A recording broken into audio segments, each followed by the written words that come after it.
This is BBC Radio 5 Live. So what do we make of the build-to-rent sector? Is it addressing a desperate shortage of rental properties, or is it taking land, money and resources away from providing houses for first-time buyers?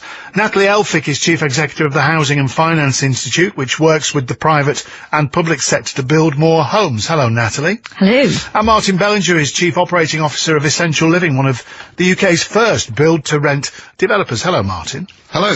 Martin, the overall essence of this is that renting over a very long term is seen somehow in this country as a bit of a failure.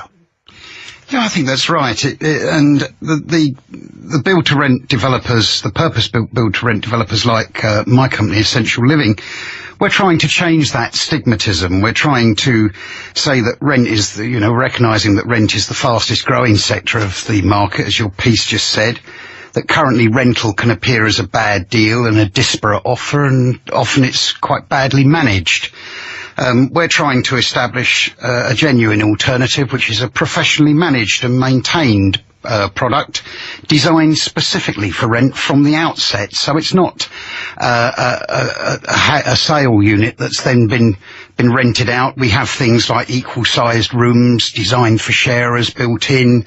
We have amenities such as residence lounges and workspaces designed into the buildings from the outset. Yeah. Natalie, then, with proper controls and supervision, renting long-term for years on end is an option for a lot of families, isn't it?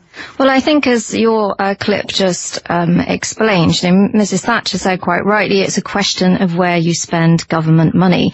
And this is an area in this particular sector, in the build-to-rent sector, where government has been spending time, money, resource, skills and land since 2009. So, we're 8 years on for a sector that's had a lot of attention and support, from task force to special government programmes to subsidised finance. It's had a whole lot of things to allow it to get off the ground.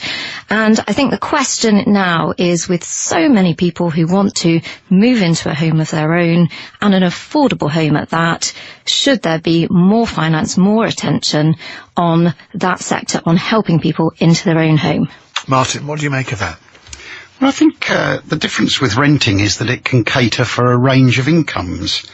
It's not just for single young professionals. It's not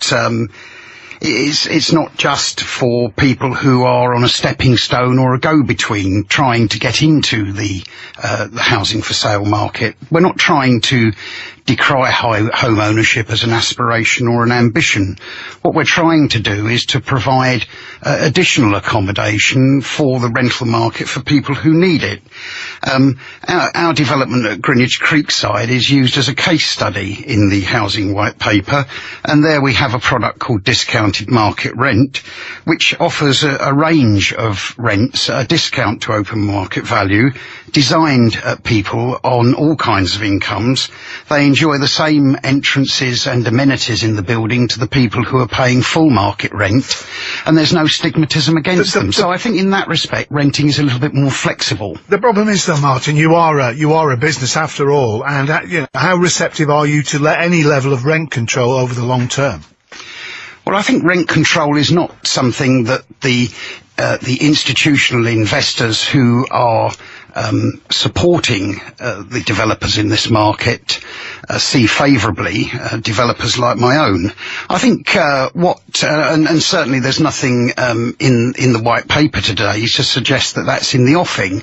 I think a more sensible approach is to have some management around rental increases, and that is something that is generally supported across the sector. Yeah. Natalie, you are continuing this stigma, as Martin pointed out earlier on, that actually if you do choose to rent, that's the second-class option in life.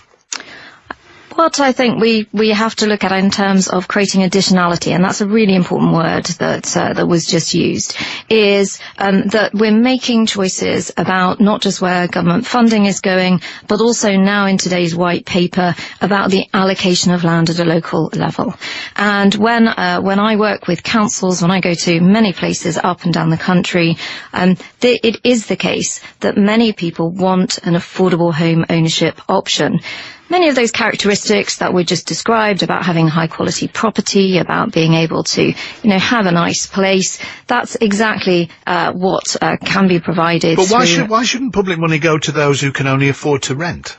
Well, public money does go to those who can afford to rent. You're saying it should be diverted, or a section of it should be diverted. There is an affordable rent programme, and that's not what we're talking about here. That's not the government programme to affordable rent. What we're talking about here is a programme to help commercial build to rent, which is building up big portfolios for institutional investors and other managers. Okay, and that's the point, Martin. You've got a captive audience once these properties are built, and you've got people committed to long-term rent, i.e. those that rent for, say, 10 years or so, and then have simply no means at all of buying their own house. Then they are a captive audience, and who knows what might happen to their rents. No, I disagree. I think that you can't ignore the demographic changes, that have occurred in this country, particularly, they are more acute in London and the South East. But we have a situation now where in London and the home counties, the average age of a first-time home buyer is about 39. There's a change in the structure of the market. People are renting for far longer, and they're tending to enter the ownership market at a later point in life, usually when they've settled down with a partner or even had a family. And I think that renting needs to up its game, and the build-to-rent product that we do is seeking to do that. All right, Martin, got to end it there. Martin Bellinger and Natalie Elphick, thank you very much indeed. 85058. If you're listening to this and you live in rental property, do you sense a shift in this nation?